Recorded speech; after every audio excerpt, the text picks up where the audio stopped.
One of the biggest elections in the world is about to get underway. 720 seats are up for grabs in the EU Parliament. And Roundtable is right here in Brussels looking at the issues facing the voters.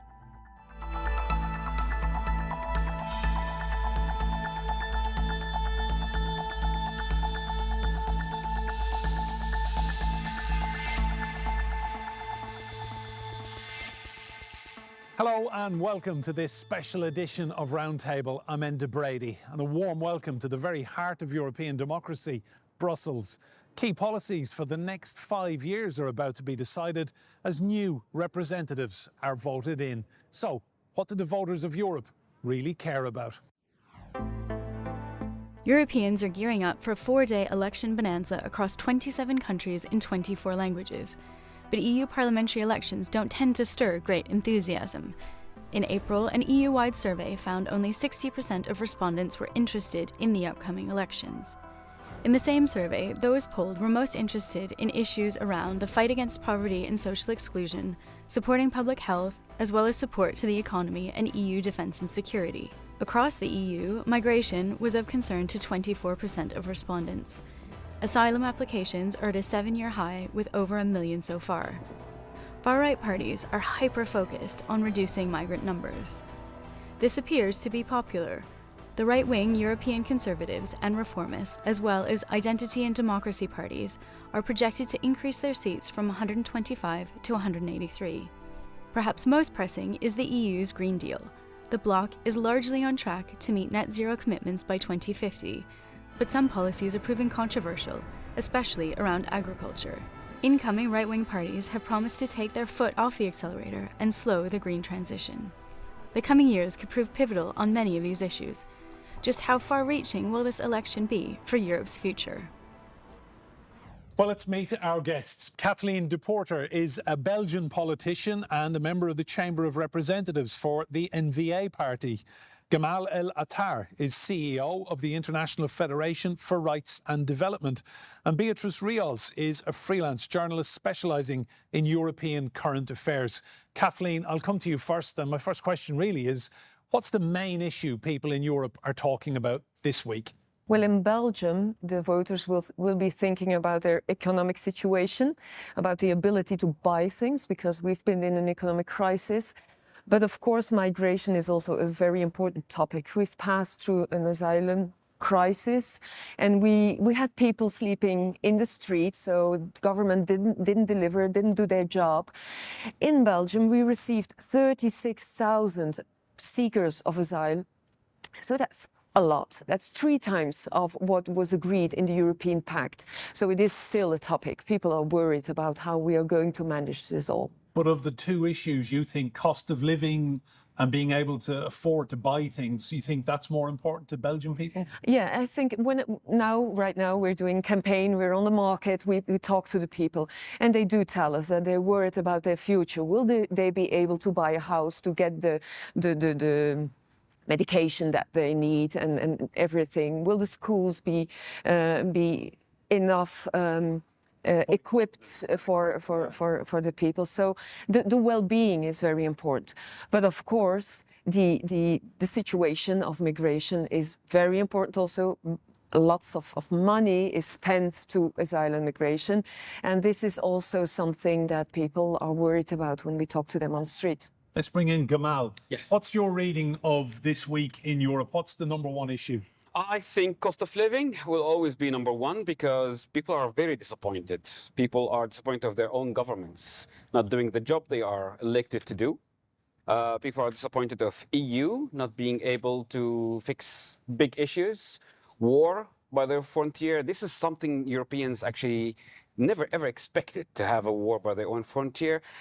There is more and more concerns about EU foreign affairs, like the war in Gaza, Ukraine, Russia, how the future would look like, and then migration would come. Actually, I think it's number 2, because it's very interesting how people look at it.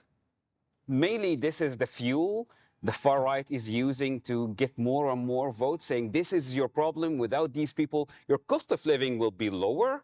But actually, there is also other parties and other center parties, liberals running to say, no, migration is not the problem, is how we do things is the problem. So actually, I think cost of living, as someone would like to buy an apartment in Brussels or in Belgium, in France, in Spain, in Germany, is just getting to cost more and more.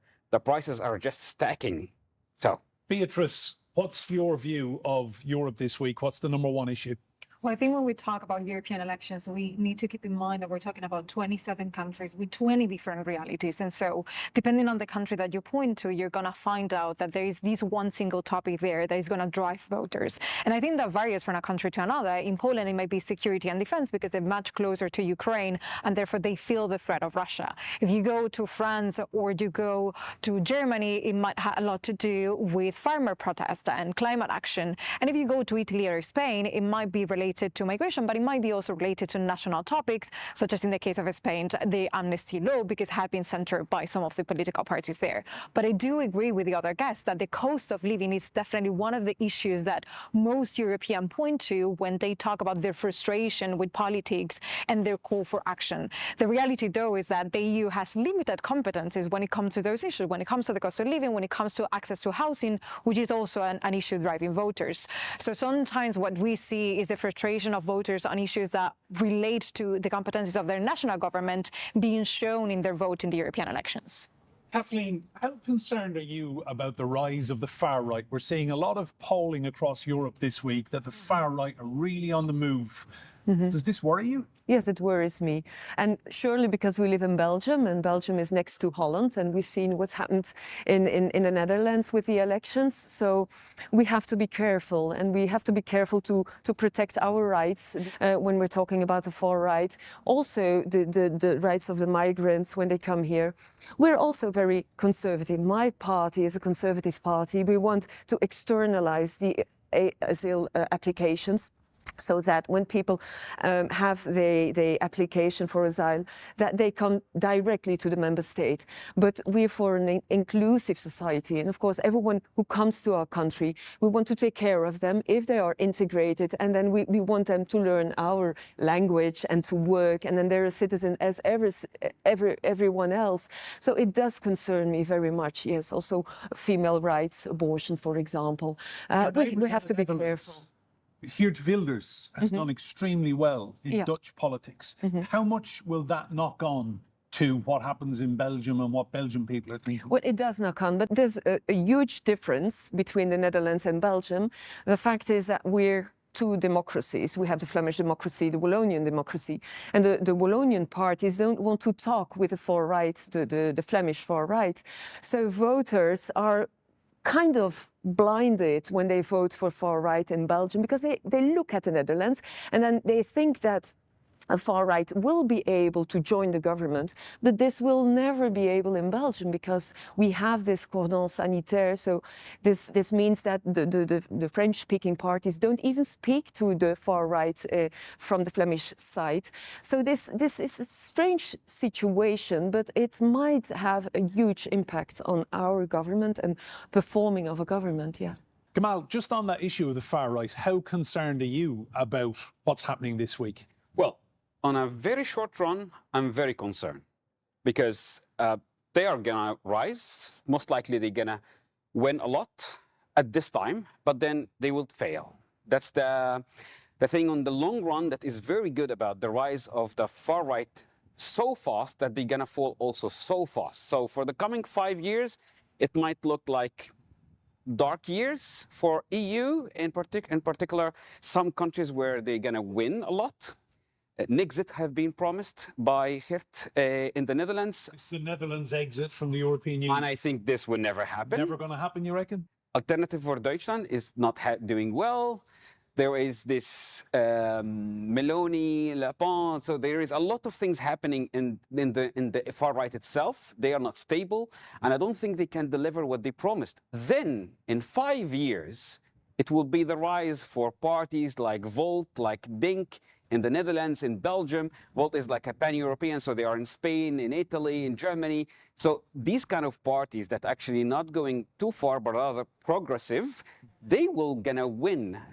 Maybe not this 5 years because they're getting some in the polls, but in the long run, we will have a different reality. And that's going to be like the new reality happened after COVID.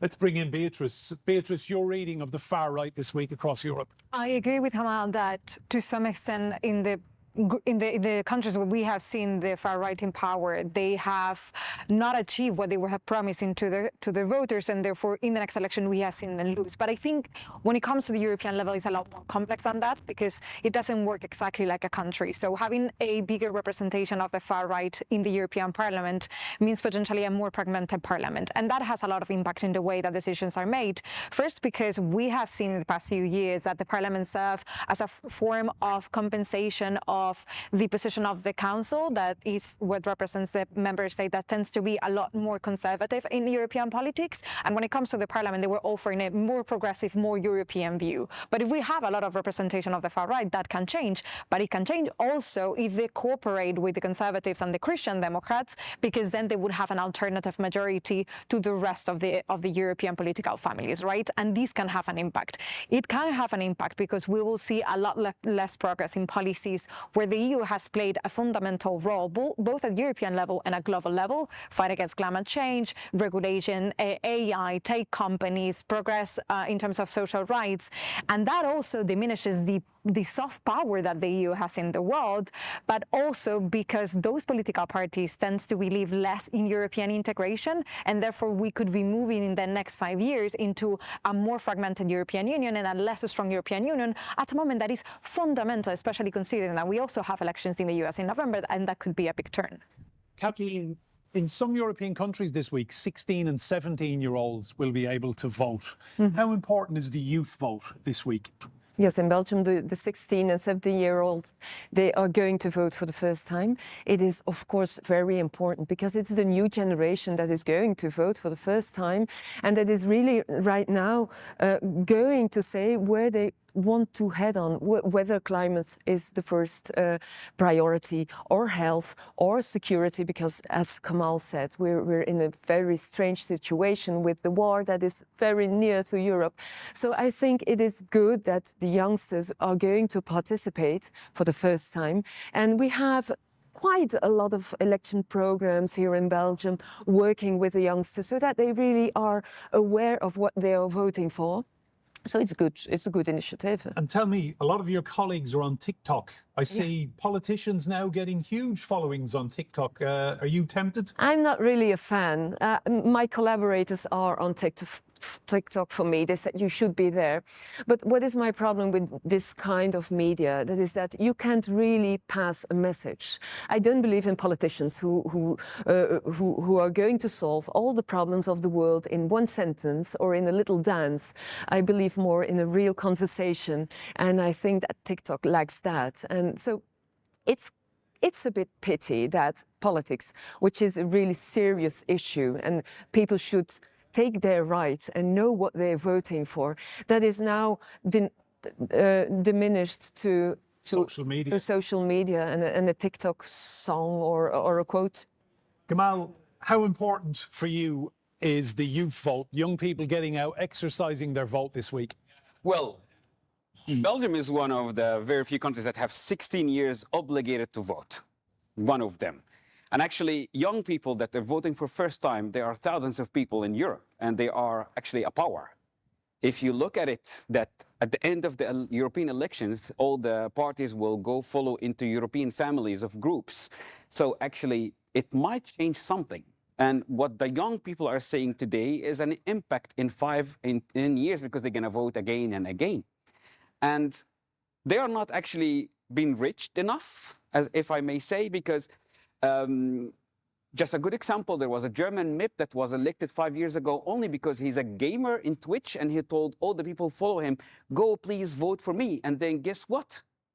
He was voted and elected, and he's here for 5 years, and he's still using the same technique. He's still telling people in Twitch, come and vote for me. So apps like TikTok, like Instagram, like social media actually has a power.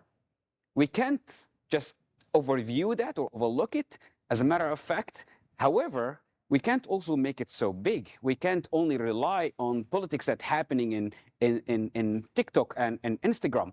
Politics is far more stronger. And if we only elect people that know how to dance on social media, I do really believe this building will have a different future.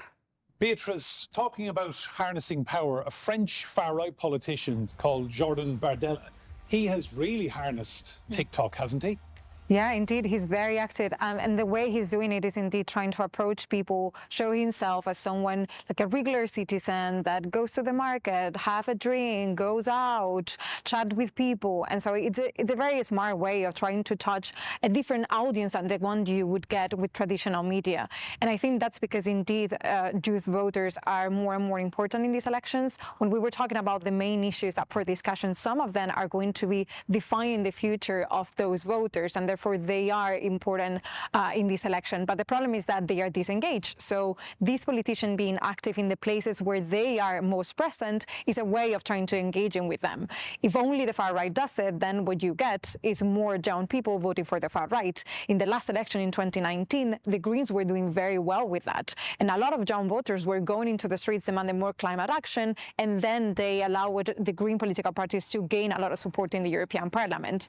But also what I find interesting about young voters is that when we look at their intention of voting, we see a significant gender divide. And I think this is a fundamental question that we need to have, because male voters in those ages between 16 and 20, they are voting for the far right. But when we look at the women, they are voting for the left and for the Greens. So they are more concerned about what the far right getting to power might mean for the right. So this is also part of the conversation.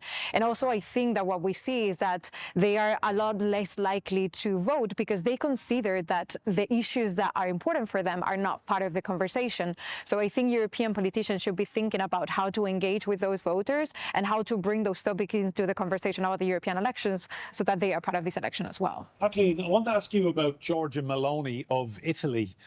She's becoming a very prominent person in European politics, whether people like that or not. Is she the power broker? I hope not. I hope not, because she doesn't respect human rights. So that's not the voice that I would like to be the most prominent female voice in Europe. But do you think she's likely to become the power broker? I know you don't want that to happen, but there is discussion of Marine Le Pen of Rally National in France and Meloni of Italy maybe getting together at the end of these elections and becoming a super right-wing group. Yes, she might be, of course. After the elections, we will see how the European citizen has voted. And if the far right has gained that much votes, then it might be possible, of course, because if they gather, then they will be a huge group and they will have power. Gamaal, what's your view of Meloni? Meloni going to hold the cards to her chest till the last moment. Only after the elections, and when she's here, we're going to have a better position to negotiate, she will decide if she was going to go for the super far right or not. That's one. Two, I think she has a very interesting suggestion to move. This proposal came actually very, very recent, that she moves the European Parliament to Rome. I mean, that will be extra chaos in that city, but actually it will be more sun and the mood will be better for those who are going to work in the parliament. So actually, Meloni has something new to offer. She's coming with these things that people think they are interesting, they are funny, and that's how people look. Sometimes that's how people listen to politicians, because they do something new. Obviously, there will be also more of Roman salute on the streets of Europe when Meloni is getting more and more power, and that's a fear for people like me, people who work with human rights every day. We are very afraid of that, and she's also one of the countries, she's ruling one of the countries that has a direct impact on how many immigration comes in Europe, and those also how many immigrants sent back to Africa to die in the desert. So more of Meloni is more of fear, and that's most likely, unfortunately, the time that to come is the fear time. Beatriz, is Meloni the power broker? I think she can definitely be. I agree with Kamal. She's going to keep her cards until the very last moment, because obviously for Le Pen, it makes total sense to try to join Giorgia Meloni, because she has become the institutionalized far right. She is the head of a government. She's president of the European Council, and she also has a lot of power within, because it's one of the biggest and most rich countries of the EU. So it makes sense. But for Meloni, it really depends on the results of the elections. If she has enough power with the political parties within her own group, she might not need to join Le Pen to be able to influence European politics, because again, she is sitting at the European Council. But that is also why I said before that the power of the far right really depends on the collaboration with other political parties. We are seeing Ursula von der Leyen, who is the candidate of the EPP, openly saying that she's willing to collaborate with Meloni. Why? Because Meloni does a very extreme right political policies in Italy, but then when she comes to Brussels, she seems like a regular leader. She's pro-European all of a sudden. She's supporting Ukraine in the war against Russia, and that compared to other forces in the right wing, it makes her look like it's a good right wing in a sense. And so it's going to depend very much on what happens in the result of the election, how much the EPP needs the far right and the Conservatives to be able to influence European politics, and we're going to see how much power she can hold after that. Kathleen, I want to talk about the war in Ukraine. Is it time for Europe to really be united in its support of Ukraine? Because so many different political groups are at odds about what to do with Russia. Yeah, we should keep on supporting Ukraine. That's a fact, and we should do it together. We should stand together with Ukraine against Putin's danger. That is for all of us, because Ukraine is at 2 hours of a plane of here, of Brussels. So these are European people that are in danger right now. I think from the beginning, Belgium has supported the European Commission to support Zelensky and Ukraine, and we will keep on doing that. You would welcome Ukraine into the European Union? Ukraine can come in the European Union, but of course has to pass through all the passages that every other country has to do, yes. Gamaal, how big an issue is the war going forward? Well, actually, Europe is heading towards some time to discuss a European unified army, which is something big. If this would happen, it's not in favor of Ukraine as a country itself. So the discussion is going forward and back. You can't really tell how things would end, but so far, Europe doesn't have a unified army or unified purchasing for arms. It means that they have to support Ukraine in order to push in this proxy war, to push the Russians away and keep them only busy on the east of Ukraine. And that's actually coming very costly for Europeans in cost of life and cost of even Ukrainians, because we care for Ukrainians and how things are happening in Ukraine. Beatriz, do you think it's time for Europe to really get its act together and all these parties to unite in its support of Ukraine? I think they need to have a conversation, because what we see is a significant divide between those countries in the Baltics, in the east, that they are very much exposed to the threat of Russia, compared to the southern and central countries that are not so much exposed. And the perception of the threat is different, and therefore the willingness of the population to keep on contributing to supporting Ukraine is a lot different. And I think this is going to be a huge discussion that the EU is going to have in the coming years. But I think it's going to be definitory as well, because of what Gamaal says, that has an impact for people's lives. So I think there is a lot to need to be discussed about trying to explain to the people why investing in the defense and security of Europe is so important in the long term. But at the same time, you need to keep supporting those people so that they don't perceive it as something that goes against their cost of living. And I think, again, the issue about whether or not welcoming Ukraine, the EU needs to have a conversation about all the reforms that they need to do before they can welcome other countries, particularly a country that is still at war. Kathleen, final few questions to you. In summary, you think the big issue this week is cost of living and the economy? Yes, it is. We have to be resilient. We were talking about the cost of defense, for example, the cost of asylum and migration. And our people, they have to be resilient for a long time yet. And when we're looking to our situation in Belgium, then we see that the federal budget, there's nothing left. We have a lot of debts, we pay a lot of taxes, and we should reform our country. This is what our people want. But we also should think about how can Europe work and make the cost of living for the people acceptable. So it still will be the topic number one. You have federal elections in Belgium as well. There's a far-right party here, Vlaams Belang, and they represent basically a group in Flanders who want to break up Belgium. Is that a correct assessment? Yes, that's correct. We have three elections, the regional, the federal and the European. So it's quite complicated. And the Vlaams Belang is a party who wants to really break up. I'm from the NVA, the Flemish nationalists. What we want to do is to get to confederalism. So we want to move all the competences to the regions and then have this for example, foreign affairs and defense state in the Belgium top. But we, as I said, we have the example of Holland. So it might be very tricky, this election, that people think that when they vote for the extreme, for the Vlaams Belang, that they can have impact on the federal government. But that won't be the topic. That won't be real because they won't be able to get into the government. But when we see the polls, they are right now at the polls the biggest party. So we're working very hard to be bigger because until now we were the biggest party in Flanders. Final question, Kathleen. This is a huge few days for European politics.